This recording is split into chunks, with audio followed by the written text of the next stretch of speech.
వీళ్ళరా Bible గ్రంథంలో నుండి యెషయా గ్రంథం 38వ అధ్యాయం. యెషయా గ్రంథం 38వ అధ్యాయము 18వ వచనం చదువుకుందాం.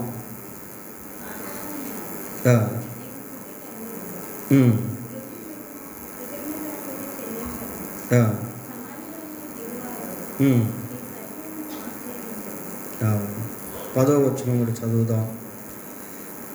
10వ వచనం 19వ వచనం 19వ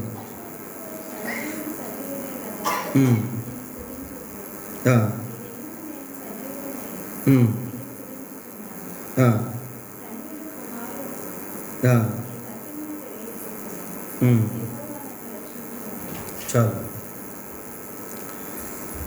పిల్లల, ఈ యెషయా గ్రంథం 38వ అధ్యాయము 18-19 వచనాలు మనం చదువుకున్నాం.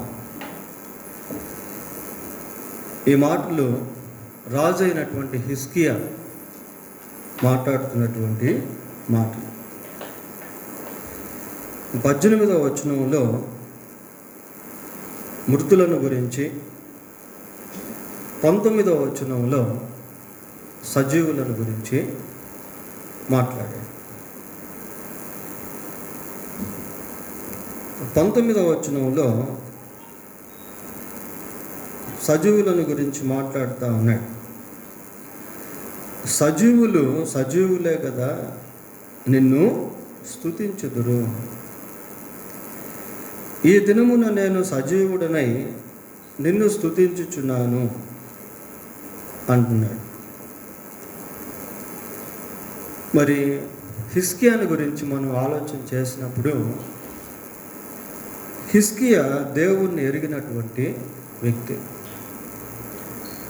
దేవుని సన్నిధిలో ప్రార్థన అనుభవాన్ని కలిగినటువంటి వ్యక్తి, దేవునిపై ఆధారపడినటువంటి వ్యక్తి, దేవుని కొరకు జీవించినటువంటి రాజు. ఆయన యొక్క ఆత్మీయ జీవితం గురించి మనం ధ్యానం చేస్తే ఒక్క మాటలో మనకు కనబడుతుంది. చూడండి, 2వ వచనం చదవండి. 38వ అధ్యాయం 2వ వచనం.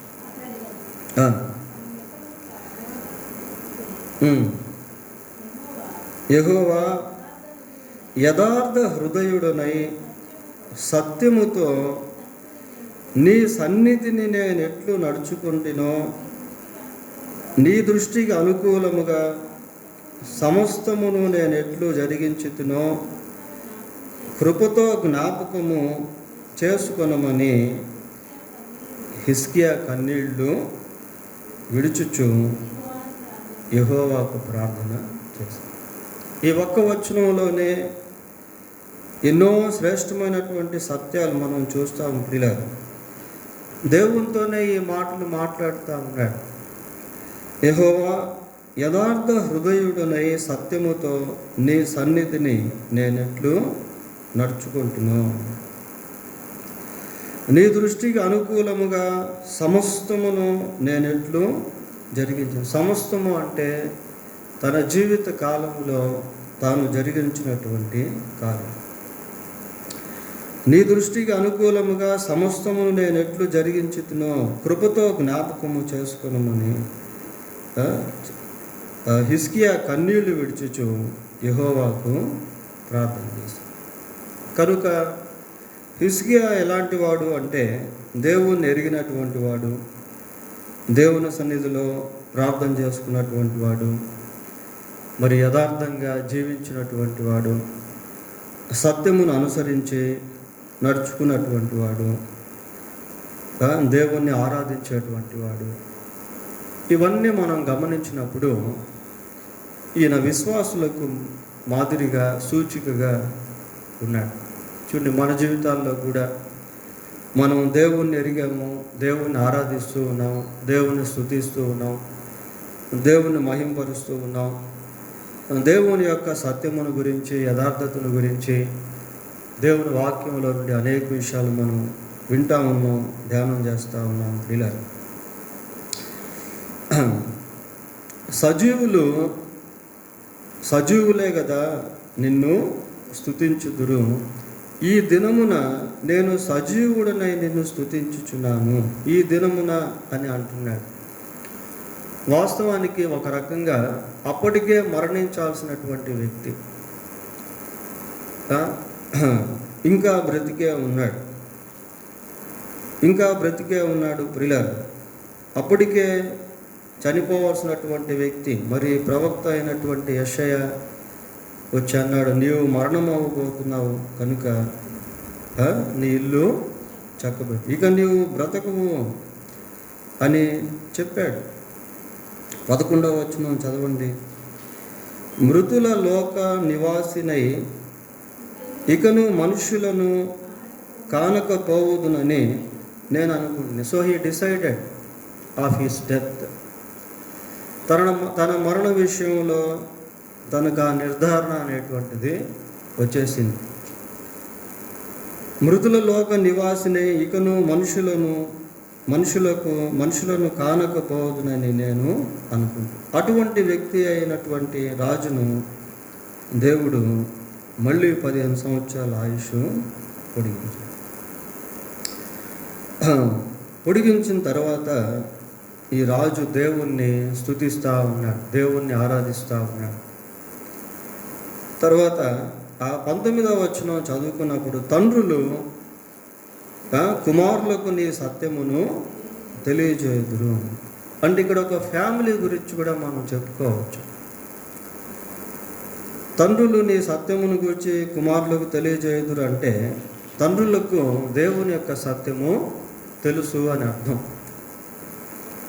కుటుంబంలో ఉన్నటువంటి తల్లిదండ్రులు వారి యొక్క బిడ్డలకు ఖచ్చితంగా దేవుని గురించి తెలియజేస్తారు.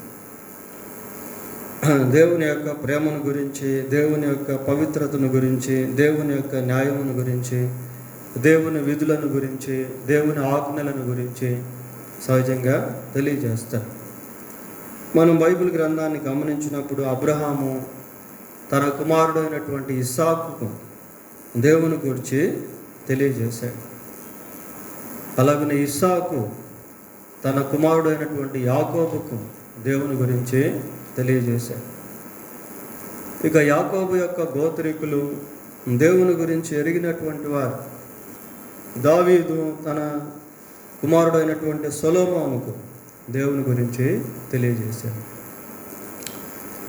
ఈ సీన్ అంటే ఈ దృశ్యాన్ని మనం గమనించినప్పుడు ఈ 19వ వచనం అంతా కూడా విశ్వాసుల జీవితానికి సంబంధించిన విధంగా మన కుటుంబాల్లో కూడా మనం కుటుంబ ప్రార్థనలో దేవుని జ్ఞాపకం చేసుకుంటాం.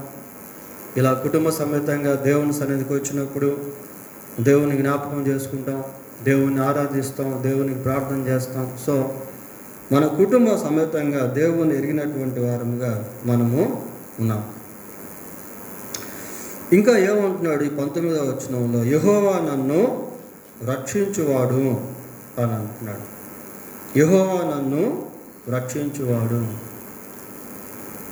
పాత నిబంధన భక్తులు మరి దేవుని యొక్క రక్షణను గురించి ఎరిగినటువంటి వారుగా ఉన్నారు. పిల్లలు, ఈ లోకంలో రాజులైన సామాన్యులైన దేవుని యొక్క రక్షణను గురించి ఎరిగి ఉండుట అనేది చాలా చాలా ప్రాముఖ్యము. ఇంకా ఈ రాజును గురించి మనం ఆలోచన చేస్తే పాప క్షమాపణను గురించి కూడా ఈ రాజు జ్ఞాపకం చేశాడు. చూడండి 17వ వచనం చదవండి.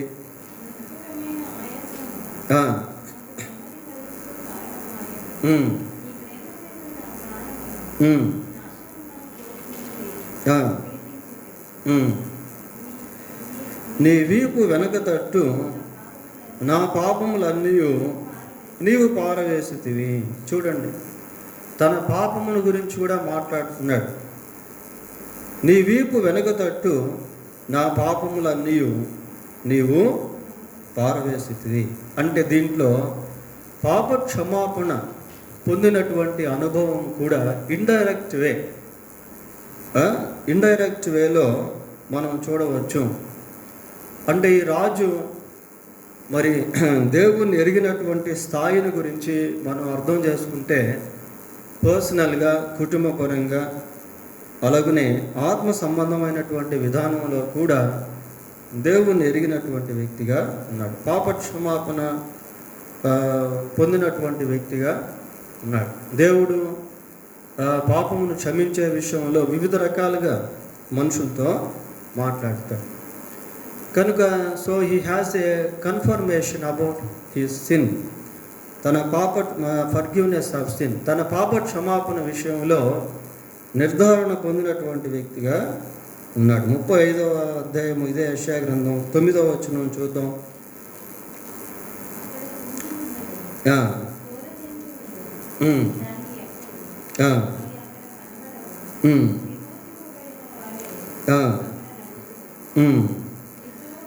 యెహోవా విమోచించిన వారు పాటలు పాడుచు తిరిగి సియోనునకు వచ్చెదరు. వారి తలల మీద నిత్యానందముండును. వారు ఆనంద సంతోషములు గలవారై వచ్చెదరు. దుఃఖమును నిట్టూర్పును ఎగిరిపోవును. విమోచింపబడిన వారిని గురించి ఇక్కడ మనం చదువుతా ఉన్నాం. అంటే దేవుని చేత విమోచింపబడిన అనుభవం. విమోచన అనగానే మనకు విమోచకుడైనటువంటి యేసుక్రీస్తు ప్రభు జ్ఞాపకానికి వస్తాడు. సిలువలో ప్రభు కార్చిన తన అమూల్యమైన రక్తము ద్వారా ఆయన మనల్ని విమోచించాడు అని పేతురు తన మొదటి పత్రిక 1వ అధ్యాయం 19వ వచనంలో చెప్పాడు. అమూల్యమైన రక్తము చేత అనగా నిర్దోషమును నిష్కలంకమును గొర్రెపిల్ల రక్తము చేత మీరు విమోచింపబడుతుంది. ఇలా దేవుని ద్వారా విమోచింపబడినటువంటి వారు నిత్యానందమును అనుభవించేటువంటి వారిగా ఉంటారు. ఆనంద సంతోషములు గలవారై ఉంటారు. దుఃఖమును నిట్టూర్పును ఎగిరిపోవును. ఎక్కడ కూడా దుఃఖము కానీ, నిట్టూర్పు కానీ, బాధ, వేదన ఇంకేమీ ఉండవు. పరలోకం అనేటువంటిది దేవుని యొక్క నివాసం. పరలోకంలో దేవుడు, కోటాను కోట్ల దేవదూతలు, ఎప్పుడు సంతోషం, ఆనందము, స్తుతిగానాలు, దేవుని యొక్క మహిమ, నూతనత్వము, దేవుని మాధుర్యత, పరిమళించే స్వభావ స్థితి, ఇవన్నీ కూడా పరలోకంలో మనం చూస్తాం. అది మనోహరమైనటువంటి స్థలం. రాజు అయినటువంటి హిజ్కియా 2 గుంపులను గురించి ఇక్కడ తెలియజేశాడు. మొదటి గుంపులో మృతులు ఉన్నారు, రెండవ గుంపులో సజీవులు ఉన్నారు. రెండవ గుంపులో ఉన్నటువంటి సజీవులు విశ్వాసులుగా మనం చెప్పుకోవచ్చు. ఇప్పుడు మొదటి గుంపుకు వెళ్దాం. 18వ వచనానికి వద్దాం. 18వ వచనం 30. పాతాళమున నీకు స్తుతి కలుగదు, మృతి నీకు కృతజ్ఞతాస్తుతులు చెల్లింపదు. చూడండి ఇలా, పాతాళంలో నీకు స్తుతి కలుగదు. 6వ కీర్తన 5వ వచనం కూడా చదువుదాం. 6వ కీర్తన 5వ వచనం. మరణమైన వారికి నిన్ను గూర్చి జ్ఞాపకము లేదు. పాతాళములో ఎవరు నీకు కృతజ్ఞతాస్తుతులు చెల్లించుదురు? పాతాళంలో ఎవరు నీకు కృతజ్ఞతాస్తుతులు చెల్లించుదురు? పాతాళంలో ఎవ్వరు కూడా దేవుణ్ణి స్తుతించరు, దేవుణ్ణి స్తుతించలేరు. ఎందుకు అంటే వారికి దేవుణ్ణి స్తుతించేదానికి కూడా అవకాశం అనేది ఉండదు. ఇలా దేవుణ్ణి స్తుతించేదానికి కూడా అవకాశం అనేది ఉండదు. ఎందుకు అంటే నిత్యము వాళ్ళు బాధ అనుభవిస్తూ ఉంటారు. అక్కడ ఎప్పుడు ఏడ్పును పండ్లు కొరుకుట అనేది ఉంటుంది. పాతాళం చాలా భయంకరమైంది. ప్రజలకి ఈ సంగతి తెలియట్లేదు. మరణం తర్వాత మరొక లోకం ఉందని, మరణించక ముందే పాప క్షమాపణ పొందాలని, పొందకుండా మరణిస్తే ఆ పాతాళానికి వెళ్ళాలని ఈ సత్యం ప్రజలకు తెలియదు. నిత్యము అక్కడ ఏడుపు, పళ్ళు కొరుకుట, బాధ, వేదన ఇవన్నీ కూడా ఉంటాయి.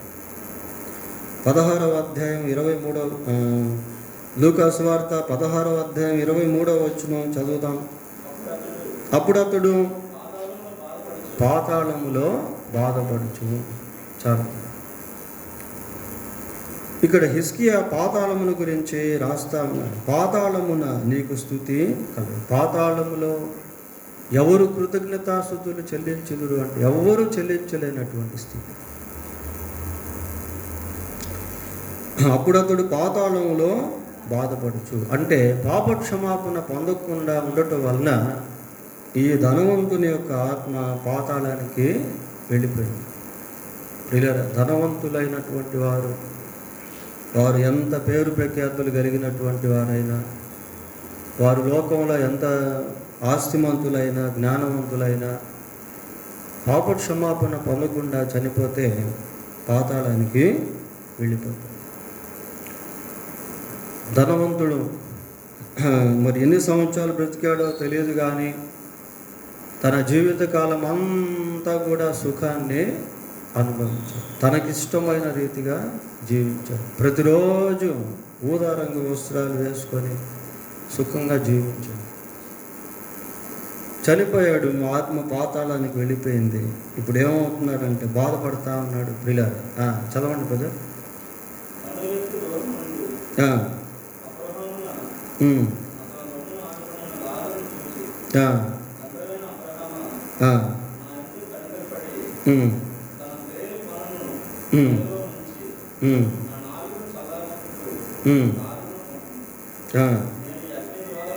నేను ఈ అగ్ని జ్వాలల్లో యాతన పడుచున్నానని కేకలేస్తాను. స్తుతి లేదు, ఏమున్నాయి అక్కడ? కేకలు.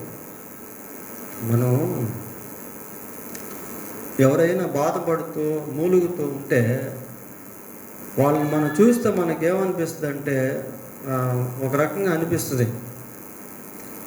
అలా ఒకేసారి 10 మంది కేకలేస్తూ ఉంటే ఆ ధ్వని ఎలా ఉంటుందో చూడండి. ఒక 20 మంది, 50 మంది, 100 మంది, 1000 మంది కేకలేస్తూ ఉంటే ఆ కేకల ధ్వని పోనీ అది జయధ్వని కాదు, బాధతో కూడినటువంటి ధ్వని. కేకలు ఎంత బాధ, ఎట్లా కేకలో శబ్దమో వి కాంట్ ఇమాజిన్. మనం దాన్ని ఊహించలేము. ప్రియులారా, అందరి పరిస్థితి అలాగే ఉంటుంది. అక్కడ పేదవాళ్ళు, ధనవంతులు, దరిద్రులు, డాక్టర్లు, యాక్టర్లు అట్లాగే ఉండదు. ఆ పాతాళంలోకి వెళ్ళినటువంటి వాళ్ళు ఎవరైనా సరే కేకలు వేస్తూనే ఉంటారు, బాధ అనుభవిస్తూ ఉంటారు, అగ్ని జ్వాలల్లో యాతన పడతా ఉంటారు. పాతాళంలో స్తుతి అనేటువంటిది లేదు. ఎప్పుడు బాధ, వేదన, వేదనకరమైనటువంటి స్థలం అని కూడా అక్కడ మనం చూస్తాం. ప్రకటన 21:8 నరకం గురించి మాట్లాడుతూ అగ్నిగంధకములతో మండు గుండము అని చదువుతాం. పాతాళం చాలా భయంకరమైనటువంటిది ప్రియులారా, కఠోరమైనది అని బైబిల్లో రాయబడి ఉంది. చాలా భయంకరమైనటువంటి ప్రదేశం ఇది. అన్యులకి తెలియదు. ఎంతోమంది తెలియకపోవడం వల్ల చిన్న సమస్యలు వస్తే అర్ధాంతరంగా ఎమోషన్స్తో, ఉద్రేకంతో ఆత్మహత్యలు చేసుకొని చనిపోతూ ఉంటారు. ఆస్తుల కోసం కొట్లాడి హత్యలు చేస్తూ ఉంటారు. పిల్లలు చాలామందికి ఈ సత్యం తెలియదు. పాతాళంలో ఎవ్వరు కూడా దేవుని స్తుతించలేదు. There is no worship in Hades, in hell. పాతాళంలో ఆరాధన అనేది లేదు. పాతాళంలో దేవదూతలు ఉండరు. పాతాళంలో దేవుని సహవాసం అనేది ఉండదు. అక్కడ ఎప్పుడు ఏడుపు, పళ్ళు కొరుకుట, కేకలు, బాధ, వేదన ఇవన్నీ. అక్కడ ఉపశమనం అనేది కూడా ఉండదు. ఏదో ఒక 10 రోజులు లేక 100 రోజులు బాధ అనుభవించి విడుదల పొందుతారంటే there is no any hope. నిరీక్షణ లేదు. ఒక జైల్లో ఒక ఖైదీ ఉన్నాడు అనుకోండి, ఏదో ఒక రోజు నన్ను విడుదల చేస్తారులే అనే నిరీక్షణ ఉంటుంది. ఒక హాస్పిటల్లో వ్యాధిగ్రస్తుడు బాధపడుతున్నాడు అనుకోండి, సరే డాక్టర్లు నాకు వైద్యం చేస్తున్నారు, ఏదో ఒక రోజు నేను డిశ్చార్జ్ అవుతానులే అని అనుకుంటాడు. కానీ అక్కడ అట్లాంటిది కాదు, ఆ బాధ అలాంటిది కాదు, అది ఎప్పుడు ఉండేటువంటి బాధ. There is no any treatment, there is no any medicine, there is no any deliverance, there is no any hope. చాలా భయంకరమైనటువంటిది. పాతాళములో నీకు స్తుతి కలుగదు, మృతి నీకు కృతజ్ఞత స్తుతి చెల్లింది. సమాధుల్లోనికి దిగువారు నీ సత్యమును ఆశ్రయించు. ఒకసారి పాతాళానికి వెళ్ళిపోతే మళ్ళీ అక్కడ దేవుని పాదాలు పట్టుకొని బయటకు వచ్చే అవకాశం కూడా లేదు. చాలా బాధాకరమైనటువంటి స్థితి. ఇలా సమాధిలోనికి దిగువారు నీ సత్యమును ఆశ్రయించరు. ఇంకా అవకాశం లేదు. ధనవంతుడు అడుగుతున్నాడు, తండ్రివైన అబ్రహామా,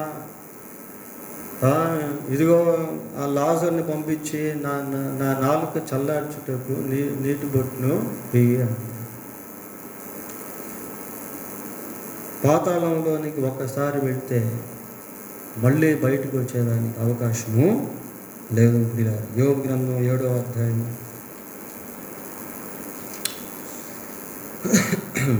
యోబు గ్రంథం 7వ అధ్యాయం 9వ వచనం.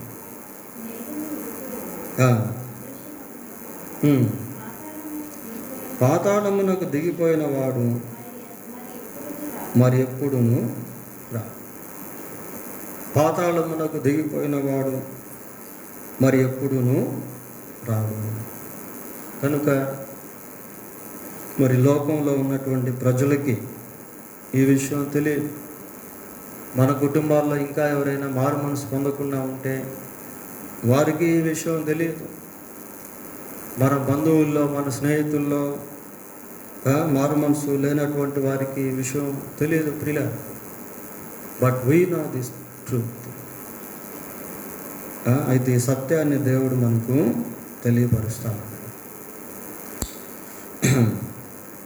కాబట్టి మనం ఏం చేయాలి అంటే ఈ సత్యాన్ని ఇతరులకు మనము తెలియజేయాలి. మనుషులు రక్షణ పొందేదానికి మనం ప్రార్థన చేయాలి ప్రియులారా. మనం చనిపోయిన తర్వాత మనం ఎవరికి సువార్త అందించలేము. కాబట్టి బ్రతుకున్నప్పుడే సువార్త మనుషులకు అందియాలి. బ్రతుకున్నప్పుడే నశించిపోతున్న వారి కొరకు భారంతో ప్రార్థన చేయాలి. మన కుటుంబాల్లో ఇంకా ఎవరైనా దేవుని ఎరగకపోతే వారికి సువార్త చెప్పాలి. ఏదో ఒక విధంగా వారికి సువార్త చెప్పాలి. వారి కోసం భారంగా ప్రార్థన చేయాలి, కన్నీరు గార్చాలి, వీలైతే ఉపవాసం ఉండాలి. దేవుడు తప్పకుండా కృప చూపిస్తాడు. వారు మరణించకముందే, మనం మరణించకముందే మనం చేయాల్సినటువంటిది చేస్తే దేవుడు సహాయం చేస్తాడు. ఇక్కడ హిజ్కియా అంటున్నాడు, ఏమంటున్నాడు అని అంటే, ఏమని, యెహోవా నన్ను రక్షించువాడు. So he made God as his saviour. కాబట్టి హిజ్కియా దేవుణ్ణి తనకు రక్షకుడిగా చేసుకున్నాడు. కాబట్టి ప్రతి మనిషి యేసుక్రీస్తును రక్షకుడిగా అంగీకరించాడు. కాబట్టి ఈ రాత్రి మనం కొద్ది నిమిషాలు ప్రార్థన చేద్దాం. మనకు దేవుడు అనేక సార్లు ఈ సత్యాన్ని బయలుపరుస్తూ ఉన్నాడు. కాబట్టి మన కుటుంబాల్లో ఒకవేళ ఇంకా ఎవరైనా మారు మనసు పొందకుండా పాతాళానికి వెళ్ళే స్థితిలో ఉన్నారేమో, మన బంధువుల్లో, మన స్నేహితుల్లో అటువంటి వారు ఉండే ఉంటారు. కాబట్టి వాక్యం వింటున్నటువంటి మనం ఇటు వారి కొరకు ప్రార్థన చేయవలసిన వారమై ఉన్నాం. నేను చిన్న ప్రార్థన చేసిన తర్వాత 7 ప్రార్థన అంశాలు ఉన్నాయి, వాటిని తెలియజేస్తాను. వాటి ప్రకారం మనం ప్రార్థన చేద్దాం. ఒకటి చిన్న ప్రార్థన చేస్తాను. పరిశుద్ధుడైన మా దేవా, మీకు వందనాలు, స్తోత్రాలు నాయన. రాజు అయిన హిజ్కియా పాతాళమును గురించి ప్రభా గ్రహింపు కలిగి ఉన్నాడు నాయన. బైబిల్లో అనేక మంది భక్తులు, ప్రవక్తలు, శిష్యులు పాతాళమును గురించిన గ్రహింపు కలిగి ఉన్నారు. పరలోకమును గురించిన గ్రహింపు కలిగి ఉన్నారు నాయన. అటువంటి కృప నేటి దినాల్లో మాకును మీరు ఇచ్చారు నాయన. మీ వాక్య సమృద్ధిలో ప్రభువా బైబిల్లో ఉన్న వారి కంటే అధికముగా మాకు మీరు తెలియజేశారు. అందుని బట్టి మీకు స్తోత్రాలు. మేము ఎంతో ధనిలము ప్రభువా. బ్రతుకున్నప్పుడే ఈ సత్యాన్ని మీరు మాకు బయలుపరిచినందుకై మీ కృతజ్ఞతాస్తుతులు చెల్లిస్తూ ఉన్నాం. మేము మా కుటుంబాలు మిమ్మల్ని స్తుతించే వారముగా ఉన్నాం, మిమ్మల్ని గురించి మాట్లాడుకునే వారముగా ఉన్నాం. మీ యందు మాకు నిరీక్షణ కలదు, పాప క్షమాపణ గురించిన నిర్ధారణ కలదు, పరలోకమును గురించిన అవగాహన మీరు కలిగించారు. అందును బట్టి మీకు హృదయపూర్వకంగా కృతజ్ఞతాస్తులు చెల్లిస్తూ ఉన్నాం ప్రభా. అయితే మా పరిధిలో ఎంతోమంది మిమ్మల్ని ఎరగని వారు ఉన్నారు. వారి విషయమై భారంతో ప్రార్థించుట కృప దయచేయండి. ఈ సత్యం మా హృదయంలో అగ్ని వలె మండునట్లుగా కృప దయచేయండి ప్రభా. నాయన మీరే కనికరించి సహాయం చేయమని, మా ఎదుట ఉన్న ఈ ప్రార్థనా సమయాన్ని దీవెనకరంగా చేయమని మా రక్షకుడైన యేసుక్రీస్తు పరిశుద్ధమైన నామంలో ప్రార్థన చేస్తున్నాము తండ్రి. ఆమేన్. మొదటి